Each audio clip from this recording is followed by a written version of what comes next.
Hello, healers and health seekers. It's me, Ichoda, healing with medical medium information for 4 years, 2 months now. And what I've been healing from is mast cell activation disorder, Ehlers-Danlos syndrome, dysautonomia POTS, hypothyroid, chronic fatigue syndrome, PCOS, SIBO, gastroparesis, migraines. I don't know, I'm just laughing at myself. Multiple chemical sensitivity, chronic pain, chronic fatigue, and a whole host of other symptoms and conditions. I have videos talking about everything I've healed from in the past 4 years. Oh, you know what? Rosacea, acne, eczema. I can add those.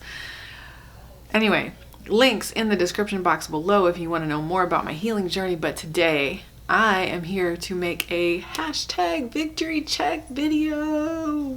Woo! Those are my favorites. I love talking about my victory checks. I love talking about what has improved in my healing journey. And today I'm going to talk about how I improve my sleep. The victory check is I put my head on the pillow. I start talking to the angels and saying my rounds and stuff like that, and I'm out. The victory check about that is, and you might know people who can do that. You might know people who just, they can sleep anywhere, fall asleep, their head hits the pillow, they're just gone. And I was never one of those people, ever. I've never, ever been. It's always my entire life, my 40 plus years on earth, my 8 years on earth. Because the sleep has been improved for, so I can't say that. So 44 plus years, I was not able to just fall asleep. Actually, I don't know in my childhood, I can't remember back that far, but for sure for many, many years of my life. Anyway, I had insomnia, I had sleep apnea, I had so much about, like, I would fall asleep, I would wake up like a half hour to an hour later, wide awake, could not go back to sleep. Or I would wake up throughout the night, or I would just toss and turn. My sleep never felt restful. I never felt rested in the morning. I'd wake up and just be like, it was like no difference. It's like, what was the point of that? Nothing happened. Or like it was just so many different things with my sleep. It was horrible. Like sleep never, I'd be just dragging and so tired throughout the day because I never felt rested. And that was with my sleep apnea machine. I mean, my sleep apnea machine improved things slightly. And I did come to very much depend on it. And that's another victory check that when I... This is just like a whole sleep victory check. It's a victory check after victory check, because when I had in February this year, when I had my gallbladder surgery, I sort of accidentally was able to finally wean myself off the sleep apnea machine and discover that I did not need it anymore. Because once you have sleep apnea, there's no support online. I had looked online for all kinds of support and tried so hard to find something where somebody said, this is how you wean yourself off of a sleep apnea machine if you need to. But there's nothing like that, because nobody does that. Because now I have met people who had a sleep apnea machine and kind of ended up not using it. I don't know how they did that.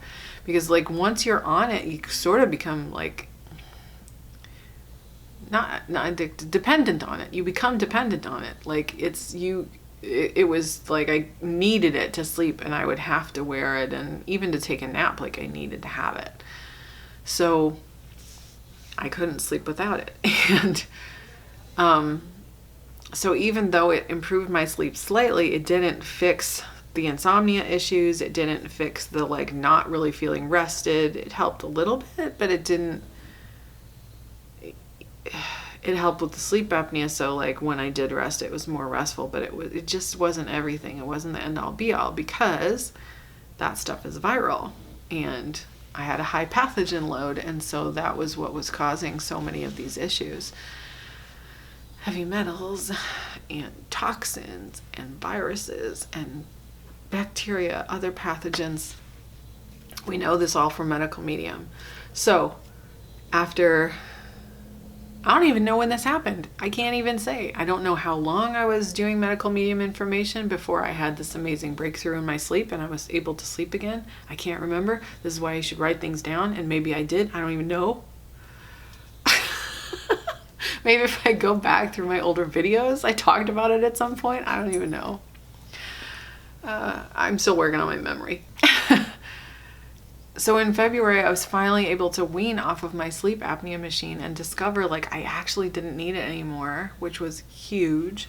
I still am getting amazing sleep without it, and I don't need it. And like that in and of itself has been such an incredible gift. But the whole sleep thing of just being able to lay down and go to sleep, I guess over time, like as I got more of the heavy metals out, as I lowered my viral load, as I lowered my pathogen load in general, I just was able to sleep better and better. And it just got to the point where, so part of it is just, I developed a routine around sleep. And I always kind of had a routine around sleep before, but I really developed a routine around sleep. Like I really try to make sure that I go to bed.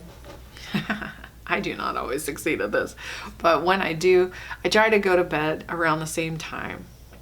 I'm not really great at that.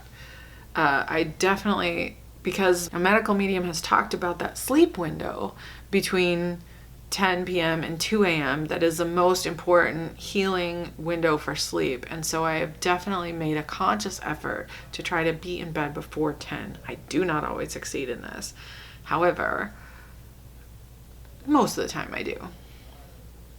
Right now, like I had been on a really great kick of being like that, but for some reason, like the past 3 or 4 nights, I've been getting bed around midnight. I'm like, what am I doing? My son, this is so funny because my son stays up till like 2:33 in the morning. But if I stay up too late, he will look over at me and say, Mom, aren't you gonna go to bed? And I'm like, yeah, just a few minutes. And he goes, no. He's like, don't you need to be in bed by like 10? And I'm like, yeah, I know. So and I think part of it he likes to have like that time to himself. And because once I go to bed, nobody else is there. And it's just him and online with his friends and stuff. And then part of it is that he is just diligent about like helping me out and being like, Mom, you said you wanted to go to bed at 10. Go to bed at 10. And I'm like, okay, cool, thanks. He's great about that, actually. So he helps remind me, but sometimes I'll be like, oh yeah, no, I just need to do this. And then and then I end up staying up till midnight. And a lot of times it's like I'm watching something goofy that could totally wait till the next day, but whatever. Anyway, that's part of my routine, is making sure that I try to get to bed at a sort of consistent time. But part of my routine is also, it's just the things I do before bed. I make sure that I have like a cup of tea. That's kind of newer, actually. I keep all electronics out of my bedroom. I don't like to have electronics anywhere in the room when I'm sleeping.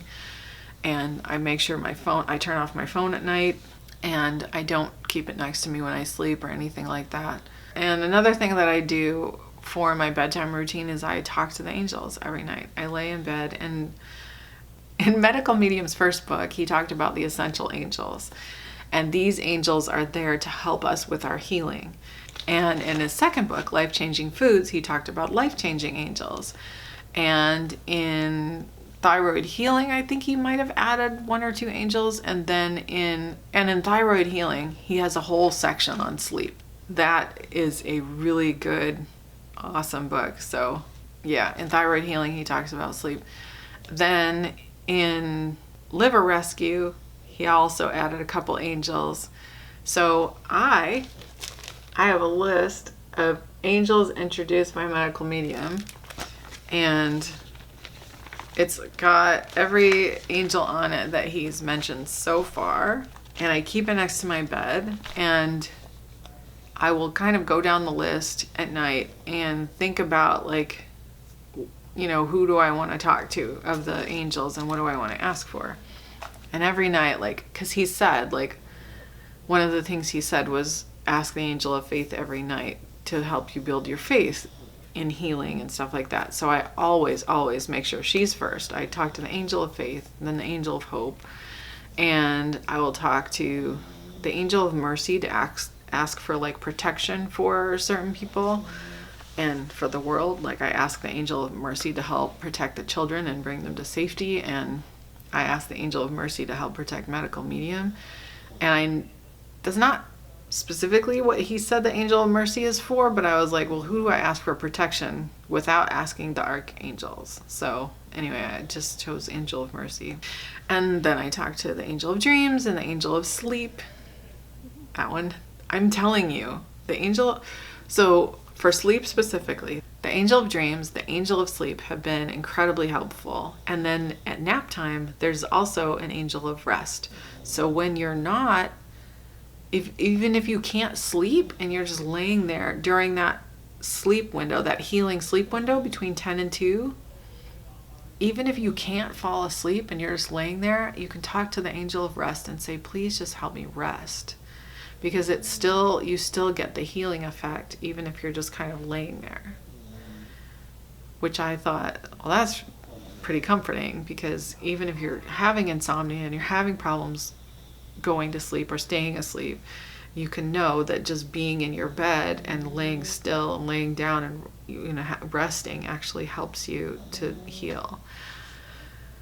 And I talk to other angels too, usually angel of healing and unknown angels. I'll talk to them, and angel of forgiveness, and it just sort of depends on, like, what happened that day, because there's others too, like angel of deliverance and angel of restitution, and there's so many amazing angels. So I will talk to whoever I end up talking to. A lot of times at this point in my life, by the time I get to sort of like the end of my talking to the angels, sometimes I doze off before I even finish, is what I'm trying to say. Sometimes I get to the end and then, like, right to sleep, but sometimes it's like trying to get it all in before, because I could feel myself falling asleep. I'm like, okay, keep focused on what you're doing, like talk to the, but that's amazing. Like, it's amazing that I can lay down and know. And that's the other thing, is like, I don't do other stuff in my bed. Sometimes I'll try to read in bed before I go to sleep, and that never works, because I'm just like, I'm too tired, and I need to do that like earlier in the day. It just doesn't work, because my bed has just become like this magnet for sleep, and that's all I do in this bed is sleep. And so whenever I lay down in it, that's all I want to do is, like, fall asleep, take a nap, go to sleep, whatever. I can't stay awake for very long when I'm in this bed if I'm laying down. So that has been a huge victory check, because, like I said before, you know, I would be laying awake half the night, or just have like the least restful sleep possible. I would feel like sometimes I wake up, feel like I had been hit by a truck or something. Like, it was just not restful, and I'd be so tired and so fatigued throughout the day and so unable to function, and I'd fall asleep at night but then wake back up, and I know now that that's all like adrenals and liver and all of this stuff was going on. My body was just trying so hard to, like, maintain, and it was so off balance. It just had so many things going on and such a high pathogen load and stuff like that, and it's just made such an incredible difference to just be able to sleep. I wake up rested and ready to go, and I'm like, okay, cool, I'm up. You know, like, it's great. I remember my dreams, not all of them, but I'll at least remember the one that was right before I woke up and stuff like that. And a lot of times I couldn't remember my dreams before, because that's like an adrenal issue, not being able to remember your dreams. And it feels so good. It feels so good to just be able to sleep, and I don't need the machine on my face anymore. I do wear, here, I'll show you. Because I have them on the thing. I don't actually have my sleep mask in here, but I wear a sleep mask, and I also, okay, so I use these stretchy scarves to sleep. They're good for a lot of things, actually. You can use them as a headband.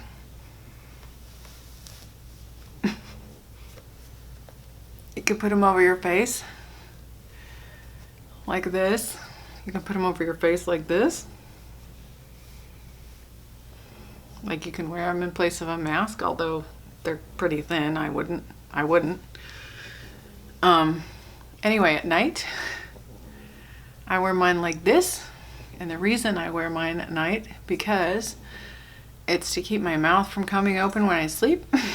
Because sometimes my mouth comes open. They're not too tight, and that's what I like about them, is they are stretchy, so it's not too tight, and it keeps my mouth closed when I sleep. And then I put on my sleep mask. This is such an old sleep mask. It's got mustaches on it, but it's my most comfortable sleep mask, and I love it. And that's how I sleep. I'm all wrapped up. And I don't mind it. I love it. It makes me feel secure, and to me it's very comfortable. It keeps the light out. I like blackout curtains, and I like sleep masks, because for me it's so easy for my sleep to be disrupted. I've always been like a really light sleeper, and so light will disrupt my sleep. I also run my IQ Air while I sleep, and so that fan noise is blowing in the background, and that helps me sleep because it drowns out other noises. Unless Muffins is next to me.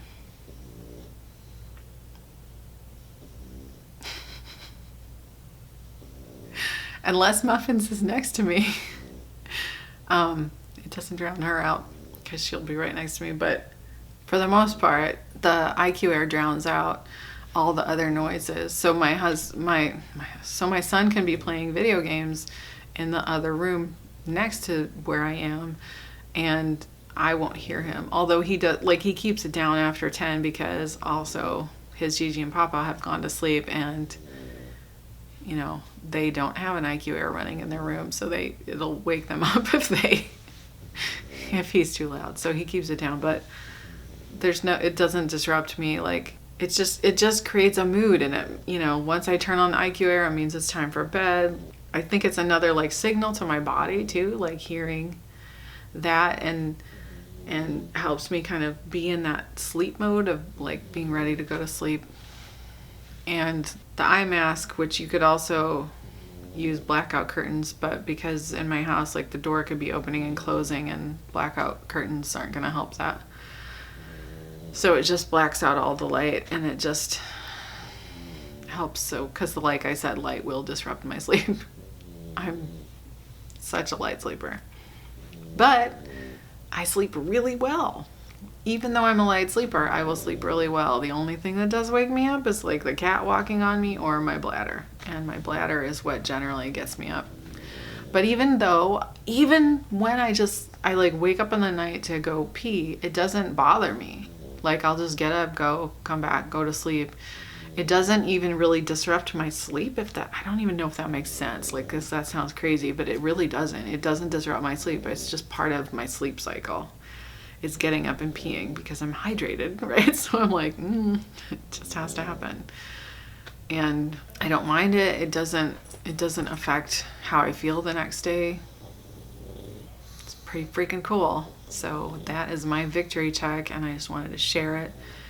And even if I've shared it before, what I did was I did a video on sleep, and I think I talked about it in that video on sleep. But this is me feeling it, like just, I don't need my CPAP machine anymore, and it's awesome. That is my favorite part, because I honestly, after I started healing, I started feeling like the CPAP machine was actually perpetuating the existence of the streptococcus in my body. And I probably have more than one strain of strep. I know I do. I know I have more than one strain of strep in my body, because I can think of 2 times in my life where for sure, Because when I was a kid, I got one for sure. And then there was this boyfriend who I know.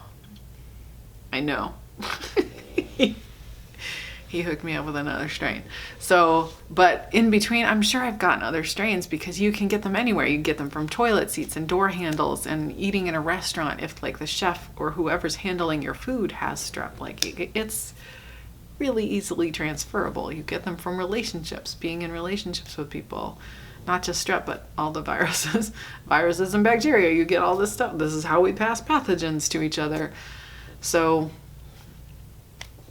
I'm sure I have more than one. But anyway, it felt like having the CPAP, I just had this strong feeling. I'm like, I feel like because of the moisture in it, that it's perpetuating this ongoing, these strep symptoms. And I just wanted to get off of it, but I was like, I don't know if I can. Do I still have sleep apnea? I don't even know. But even if I don't, like, how do I get off this machine? Because I felt, it's like I couldn't, when I tried to just wean myself off it myself, I could not sleep without it. And it would just be horribly disruptive to my sleep. But when I had that surgery, and I had like all these disruptions to my sleep anyway, and then the air in the hospital was so dry, and then my CPAP would like make me choke, and it was a whole thing, and it just made it so that I just, because of the not sleeping for a few days in the hospital anyway, I was just able to stop using it. It just was sort of the perfect storm that made it possible. And I stopped. Because at that point, using it was actually, like, it physically hurt. It would make me choke and cough, and maybe it picked up something from the air in the hospital. I don't know, but I couldn't use it anymore after that. I just couldn't, and now it's gone. We got rid of it. It's gone. I got rid of it totally. I was like, I don't need this anymore. Bye. It's gone. It's gone. That makes me so happy. I'm like, I don't need this machine anymore. And you don't hear people talking about they got off the sleep apnea machine, because nobody does. It doesn't happen. Or if it happens, it's so rare that nobody's posted about it on the internet. Not that I could find anyway. Because I was just looking for, like, how do I wean myself off of this? It's gone. It's gone. Bye-bye. Bye-bye. So, I look forward to more victory checks. Oh my gosh, I have to do a video about my skin. Are you kidding me? Okay. There's so many victory check videos I have to do now. I've been ailing for so long. There's just so much to talk about. Okay, but I'm done with this one. So thank you so much for watching, and I hope you are doing well. I love you, my healers and health seekers. If you like this video, thumbs up below. You can subscribe to my channel by hitting the subscribe button over there, down there. You can ding the bell next to it if you want to be notified when I post new videos. I recommend that because I'm really inconsistent about my uploading, and I love you. I wish you all the blessings on your continued healing journey. I wish you many, many victory checks. And I would love to hear about any victory checks you have had on your healing journey. Tell me in the comments below. Stay curious, my healers and health seekers, and I will see you next time. Bye-bye.